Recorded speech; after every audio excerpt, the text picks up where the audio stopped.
I've gotten a couple requests to do a video on how to make paracord reins. So today I stopped by the store and got some supplies. So what you'll need is your paracord. I got a couple colors here, but you're gonna need the 550. That's your normal type of paracord. Then you're gonna need your clasps to hook the reins onto the bit. A tape measure. I don't really think we're gonna need a tape measure, but it's always good to have. Scissors, a lighter. I do have this really awesome like blowtorch thing, so I use that, but a regular lighter works just the same. So ignore what I said about not needing the tape measure, because apparently I forgot, and I'm dumb, that you do need your tape measure to measure out how long you want them. So I decided to make 8-foot reins. So I measured out 16 feet, and once I get them right in the middle, there's 8 feet on each side, from bit to the middle to the other side of the bit. So I'm going to show you guys how to knot them, knot the paracord on to the clasp so that you can get the even amounts of strands. So this is a strand, this is a strand, and this is a strand, or however you want to mix up the colors. So once you've cut your paracord into your wanted length of reins, I chose to do mine 16 feet so that they're 8.5 feet. Like I said earlier, some people like to do them a little bit longer, but because I plan on barrel racing with these reins, I made them a little bit shorter. So once you've cut them, make sure that you've burnt all the ends with your lighter, and then gather all of them pretty evenly if you can. It's kind of hard because there's a lot of them. And then you're going to put your clasp on, and I'm going to show you how to make the double overhand knot. It's pretty simple. Don't freak out. When I learned how to do it, I was taught by somebody who made it super confusing, and it's not. You want to make a normal start of a knot, right? That's normal, like as if you were tying your shoes.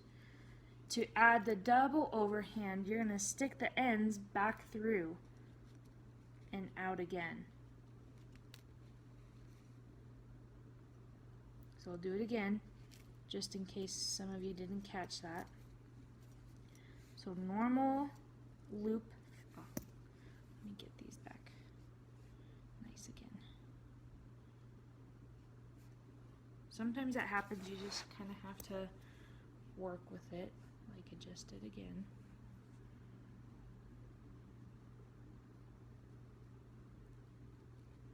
So get them, put your clasp on, and a normal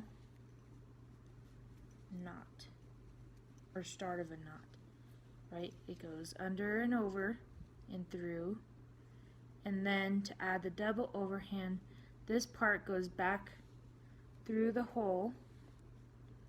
All of the strands go back through the hole and out again, and that's your double overhand knot. Now you're going to want to pull them, pull the, one strand came out, I think. Oh no, it didn't. You're going to want to pull your strands little by little and make sure your clasp and the ends of your strands you're holding on the same hand. And pull the top part, the bottom part, the top part again, and the bottom part again, just kind of scrunching it up until it is tight. Now you can get each strand and really give it a nice tug so that each strand is tight. And then later on we'll go back and cut these, and then put fire on them so that they melt into the knot. but see how now you have like a top loop in the bottom parts of the knot. It should look like that. It's kind of a funky way to do it, but I kind of like how the knot looks, especially with all the colors in it. And since we're doing a single loop rein, it's kind of like the easiest, best way to attach each side of the paracords to the clasps. Okay, now that you have your paracord knotted to the clasp, you can either attach it to a door or something that as you're braiding it, it stays in. I'm going to stick mine in this drawer like so, and if that works for you, then you can try that. So I have 3 strands, 2 paracord each, pink and gray, black and gray, and pink and black. And then from here, it's just a normal braid. And you can make it as loose or as tight as you want. And then you just kind of have to work with it, because as you're going down, the excess gets kind of tangled. So this is more of like a looser braid. If you wanted to braid it tighter, you have to really get it tight. It takes a little bit longer, but as you can see, that's already a tighter braid than this top part.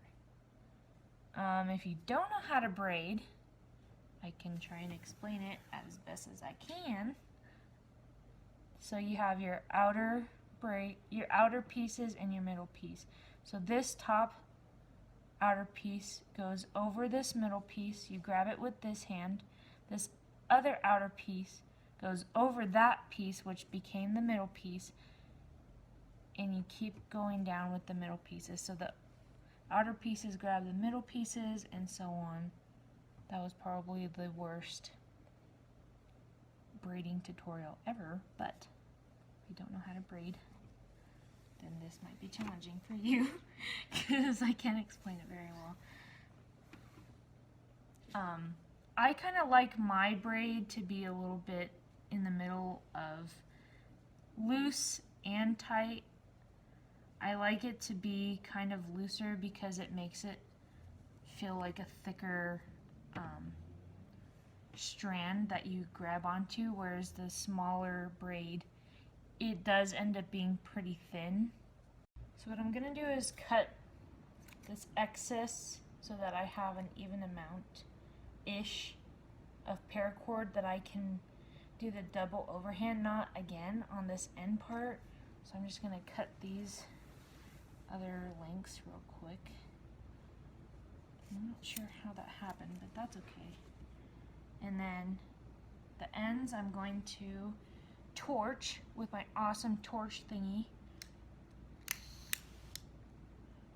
Fire! And just torch the ends.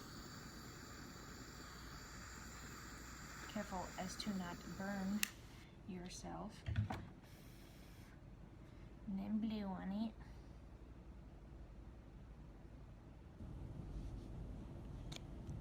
Okay.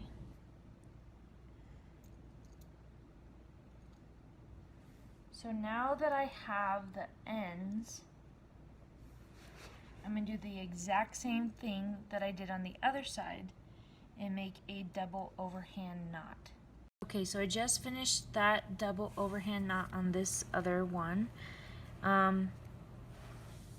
If you need to go back to the beginning of the video to see how I did that, definitely go back to the part where I explained how to do that. It's very simple. So with these little tassel ends, you can keep them if you like them. I'm not sure if I like them or if I want to cut them off. But if I cut them off, then I'm just going to torch them so that the ends of the paracord melt into this strand of the paracord. So I can show you guys how I do that. But yeah, these are the reins. And then what you can do is if they're too long, you can actually knot them, just a single knot, and then you can actually use that knot to hold on to while you're writing. So I'll go ahead and show you how to torch these to make it look cleaner. But by all means, if you like how this little tassel-y funness looks, then you can go ahead and keep that. But I'm going to cut mine off. So here I cut all of that excess off. You can see the little frillies on this side. So what I'm just going to do is just torch that, and they all get stuck together. And you can use the back of your scissors to like pat it down. But go ahead and torch those. It's okay if you get some of the other paracord, but just like that, they kind of caramelize over.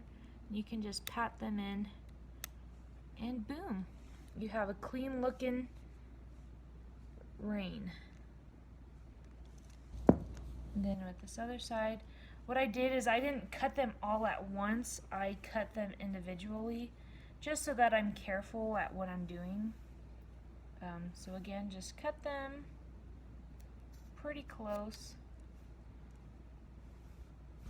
and then torch them.